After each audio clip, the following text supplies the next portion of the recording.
most humble toad. He'd built universities.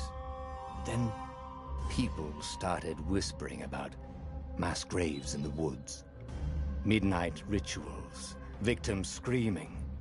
The Imperial Ravens would round up entire villages, and no one ever returned. The Ravens had come to Ubar scouting for ancient books said to be of great power. But the librarians had hidden the books, so they'd burnt the librarians. The citizens, outraged, had driven them off. The Ravens had come back with dropships. The kid had fled with one of those books. He was brave and dumb and wanted to join the rebellion. And Bernardo had promised his mother he'd protect him.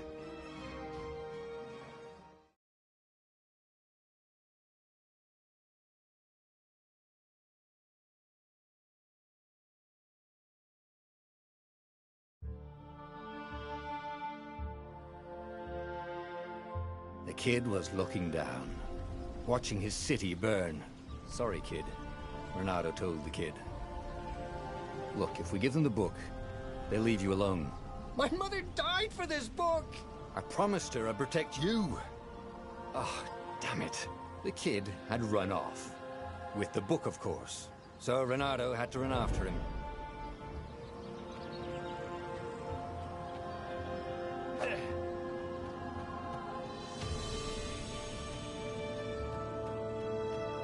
The two Ravens were staring at the kid like he was their dinner, which probably was what was in their tiny brains. Hey, Bernardo said. They cocked their heads at him. Pick on someone as ugly as you. Wait, that didn't come out right. For the Emperor! The Ravens cawed and rushed at him.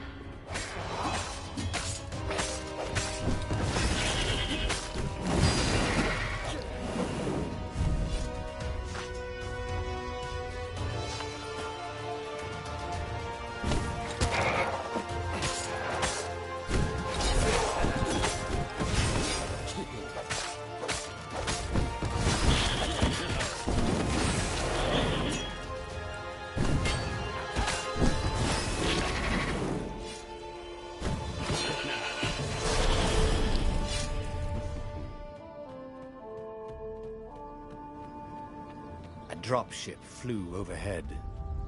He hoped they hadn't noticed him. The kid.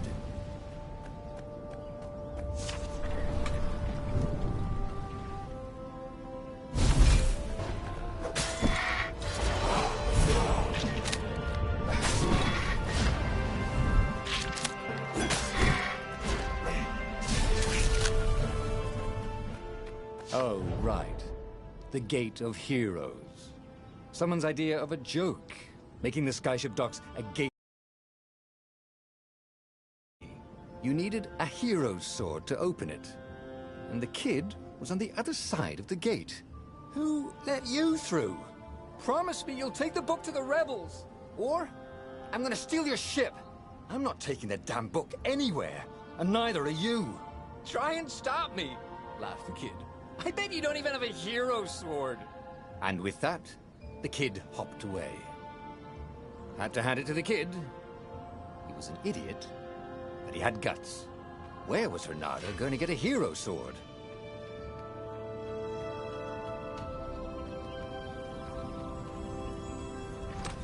Ore and wind essence? Perfect.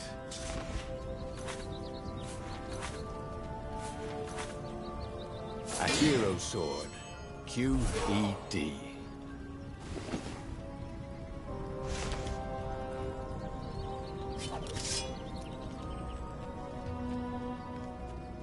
This is what he got for settling down and finding people to care about.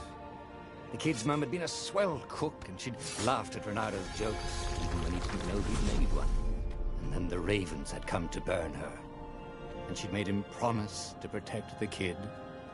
But she never told him where the book was. Just the kid. He came up to a ledge. It was too far to jump.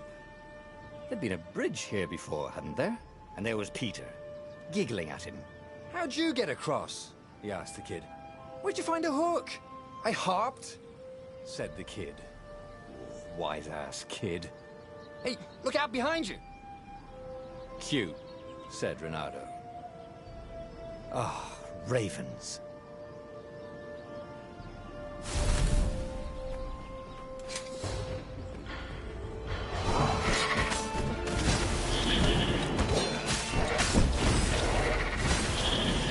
It was time to talk some sense into the kid. Just hook his way across the ledge and chase the kid down. Thing was, he hadn't used his hook since he'd retired. Would he have done it? Maybe if he meditated. At that altar there, he'd remember his old skills.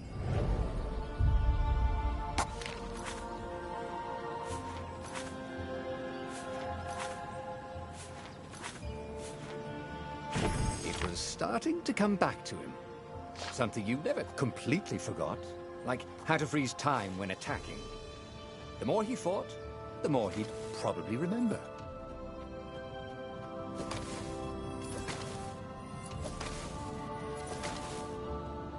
And there was the Farfarer. She was the fastest ship he'd ever known. She could do the Kestra run in 12 furlongs. Oh, so the salesman had told him. And something told him the kid was about to walk into an ambush. "Stop!" he shouted. "I'm not giving you the book!" shouted the kid, and took off. "No! Peter!" But the kid ran for it, and a goggler nailed him with its eye.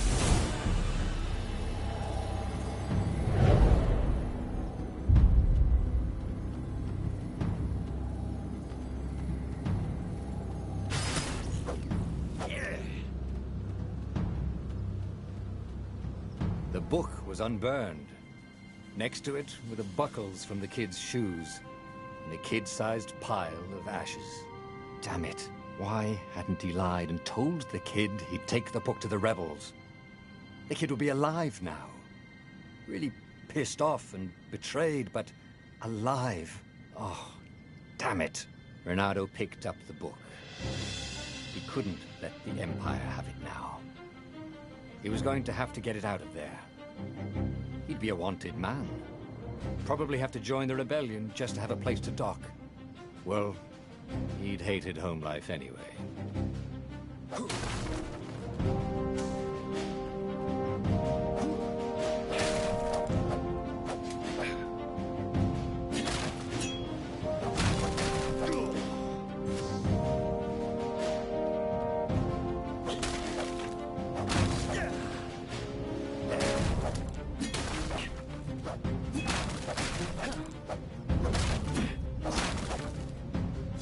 What was the big deal about this book anyway?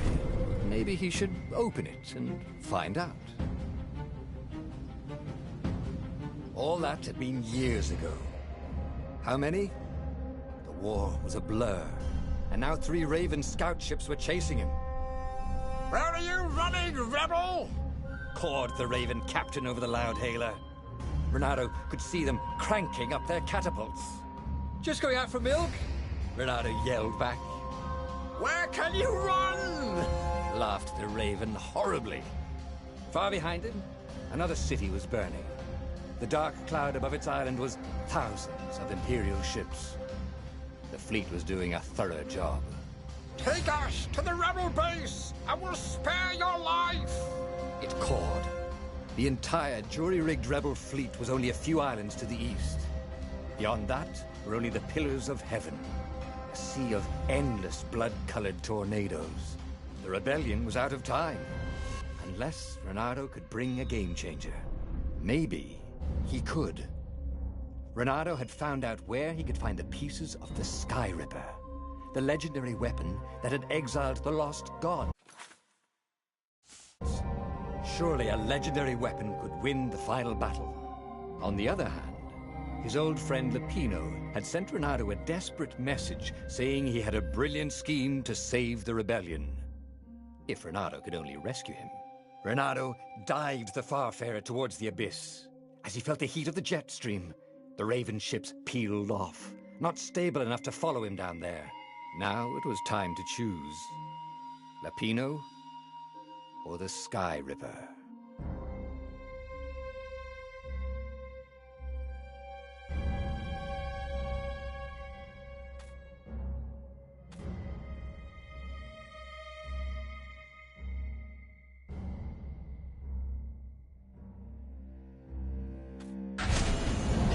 child knew about the Sky Ripper. The Transcendent Emperor had buried its pieces. What could have brought them to light? This Emperor, Isengrim III, had once been kind, but he'd gone mad.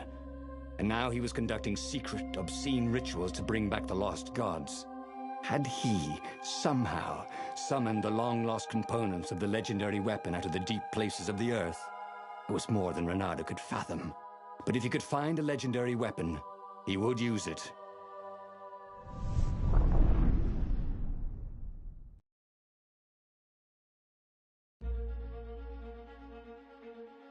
As he set foot on the island, Reynardo could not help but feel a tinge of guilt. He'd left Lapino behind. He hoped the Mad Rabbit had somehow escaped the ravens. He hoped they hadn't eaten him. If they had, he hoped they hadn't eaten him alive. Why had he chosen the Sky Ripper? Reynardo never made plans that required constant vigilance. He was a hero. He didn't think too much. He just went with his gut and hoped it all worked out.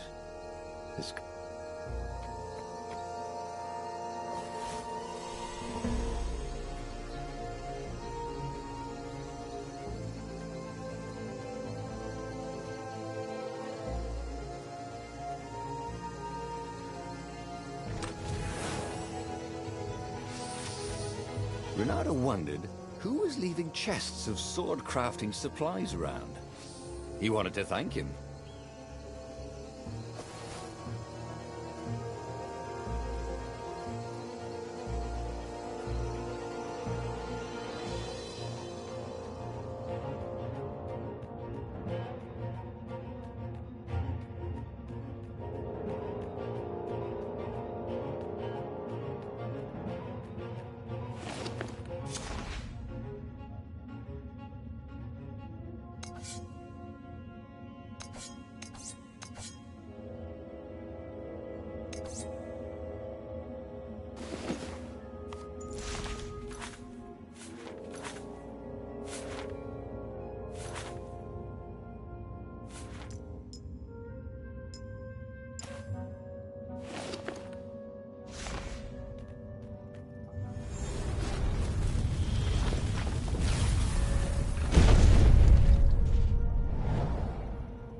Reynardo hated gogglers, but it freaked him out to cut them.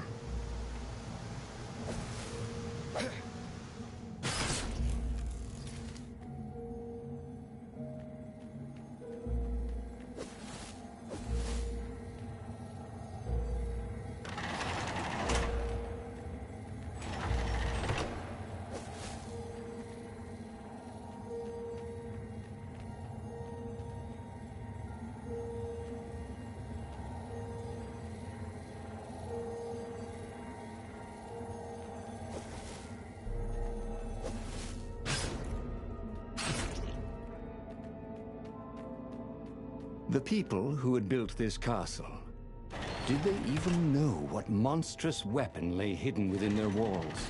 The Sky Ripper could destroy anything it touched, or so the legend said. As the Transcendent Emperor had fought the lost gods, thousands of thousands had died.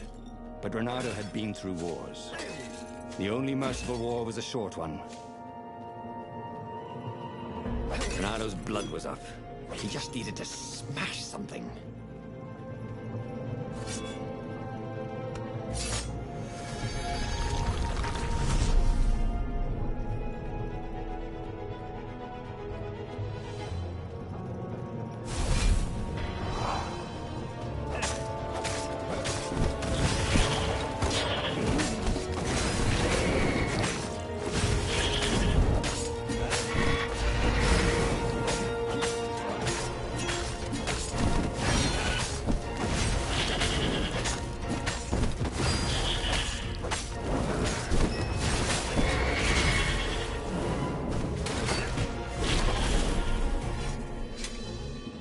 Already, Reynardo knew more than he ever had.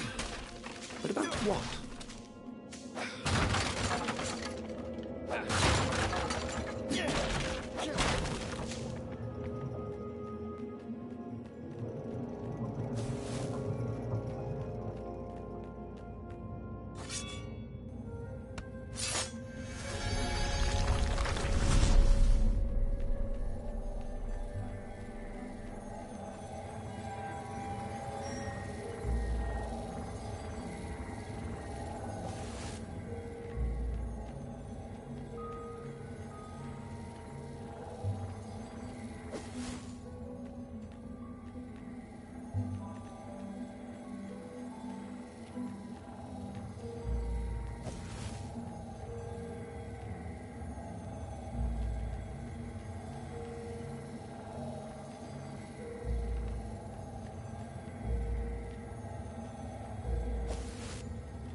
sleep tight, thought Renato.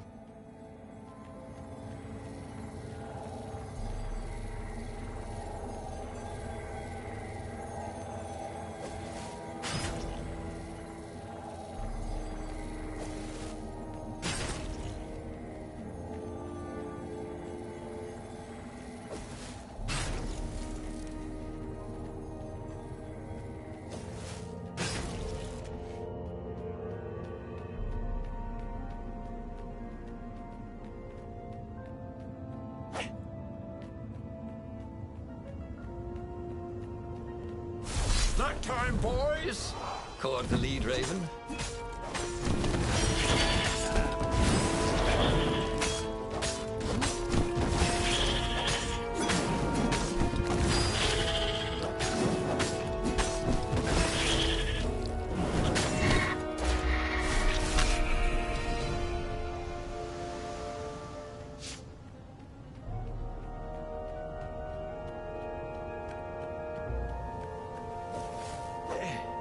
Huh? A lever? That was new. Most people still use doorknobs.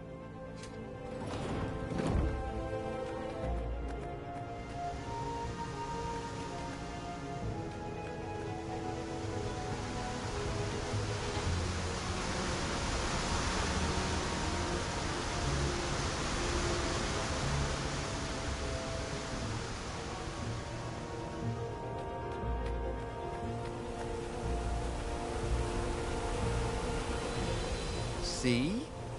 That wasn't so hard.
Starting to come back to him.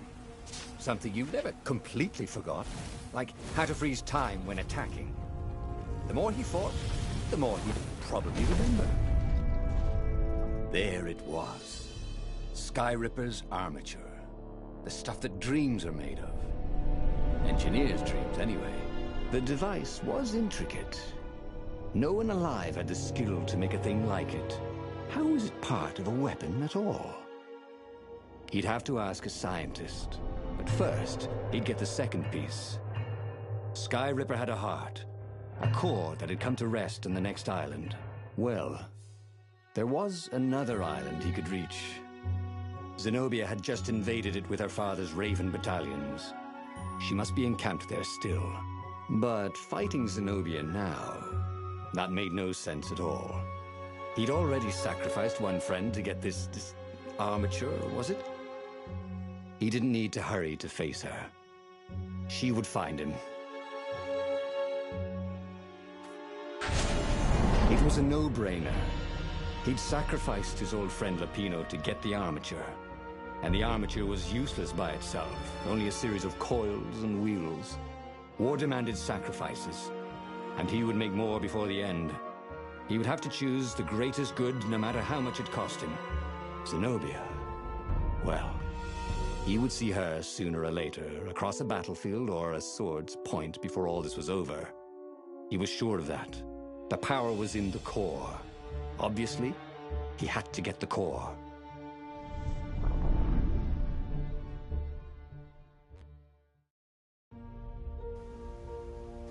Doubt sunk in before he was even out of sight of the Farfarer. Why had he chosen the Sky Ripper? It was the sort of path he'd always avoided. The path of responsibility, of seriousness. Had he grown up? He didn't feel grown up. He'd made this decision from his gut, like he always did. Somehow, he'd impulsively decided to stop being impulsive. Did that make any sense?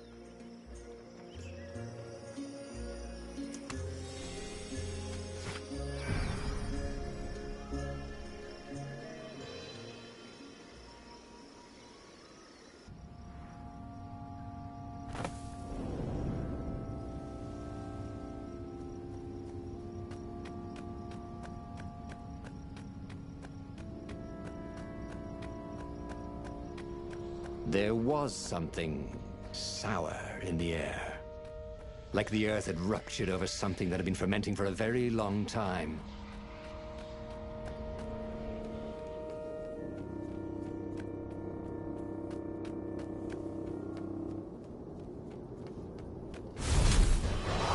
Come over here.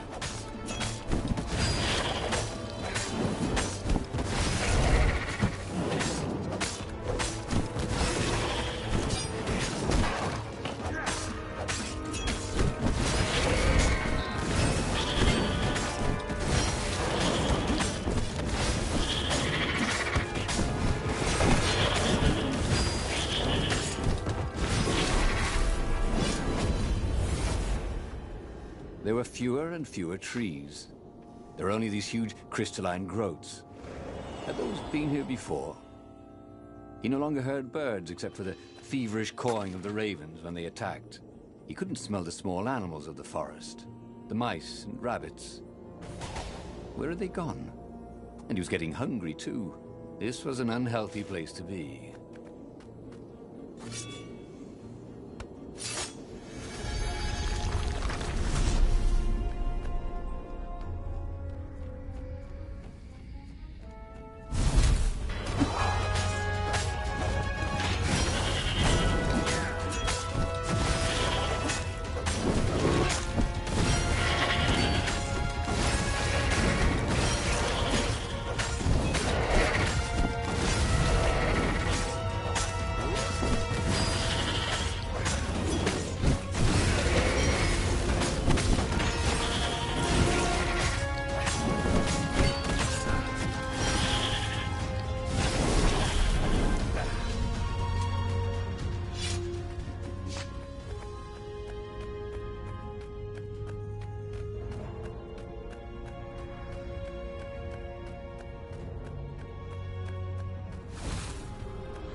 The 20-sided core made him feel physically sick.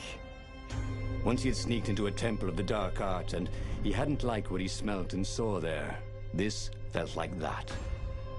As quick as he could, he wrangled the icosahedron into the armature. The wheels began to spin, then glow. The sick feeling quickly spun away. Now he only felt sad. He had lost good friends for this war apparatus. He carried his prize back to the Farfarer. Now, he had to make his next move. There was a key Imperial outpost on the Nexus. If this really was some sort of super weapon, he could use it to wreak havoc on the enemy. And if it wasn't, well, better to know that before the final battle. But maybe he should show it to some scientists first. There was an observatory on the Nexus. Maybe he should go there before he fired it.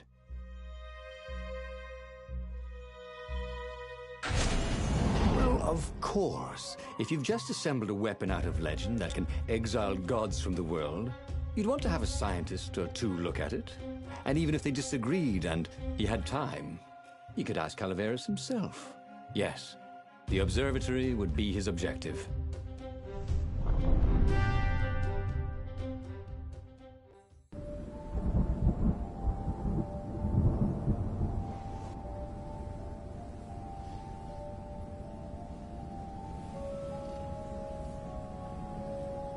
Why had the parts of the Sky Ripper only surfaced now, thousands of years after the Transcendent Emperor had dismantled it?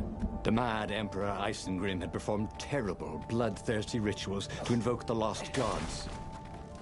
Was that why these ancient artifacts were rising out of the ground?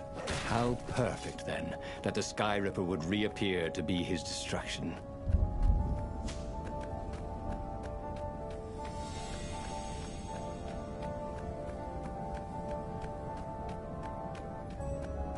Who needed bridges anyway?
Smell any better dead, I'd have thought.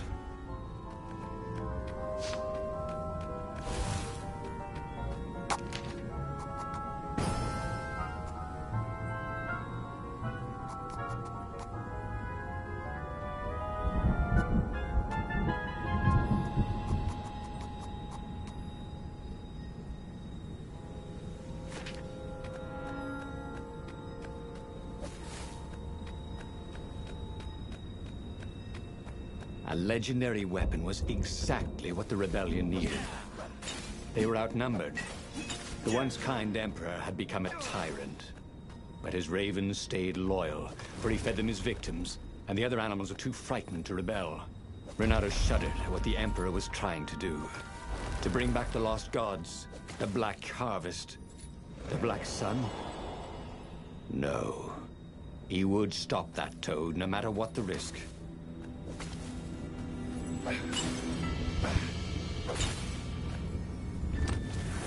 A chest that shiny deserved to be opened.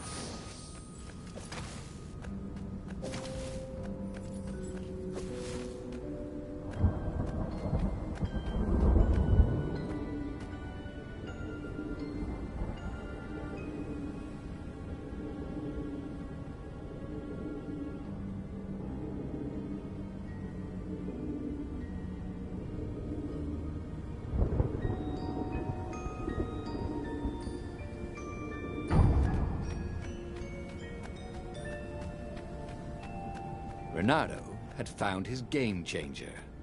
He would ignore all distractions and focus on the Sky Ripper.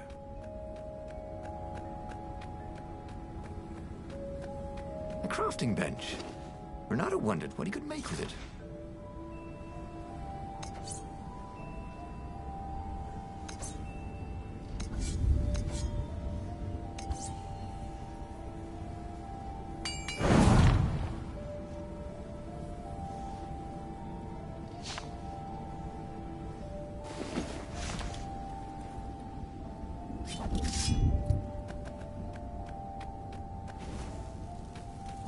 A very clever engineer named Elon Muskrat had got his start making floating platforms. Not many people knew that.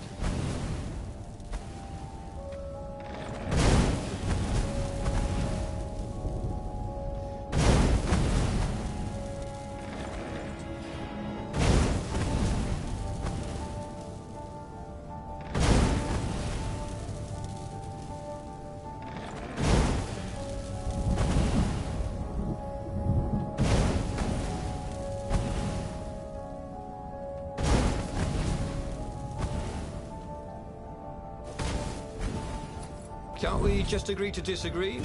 Said Renato. No?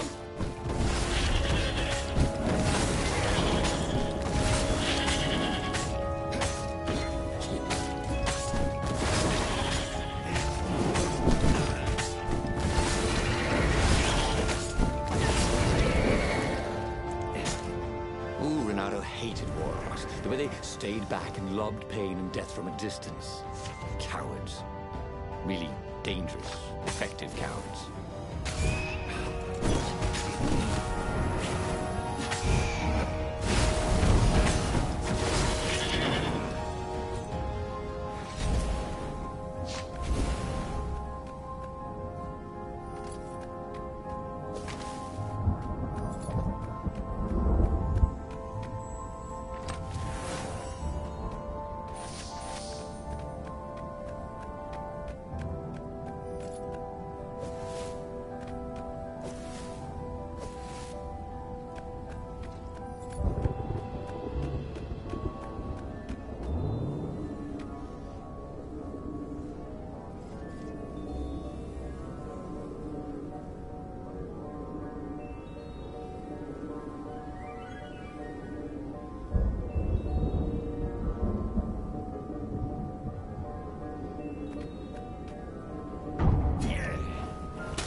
Renato was thrilled.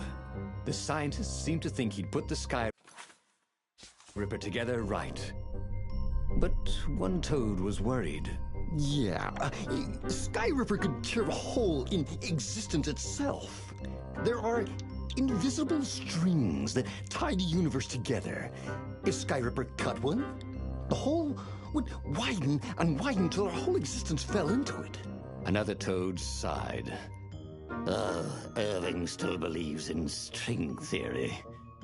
At least go see Calaveras. Yeah, said the worried Toad. He knows more than anyone else has forgotten about the Transcendent Emperor.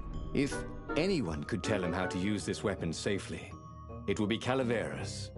It was he who had told Renato how to find it in the first place. But maybe he had to give up on using it as a weapon. Maybe he had to go to the secret rebel base and ask the generals there what he could do with a weapon that he dared not use. Renato was about to leave when he was stopped by one of the scientists.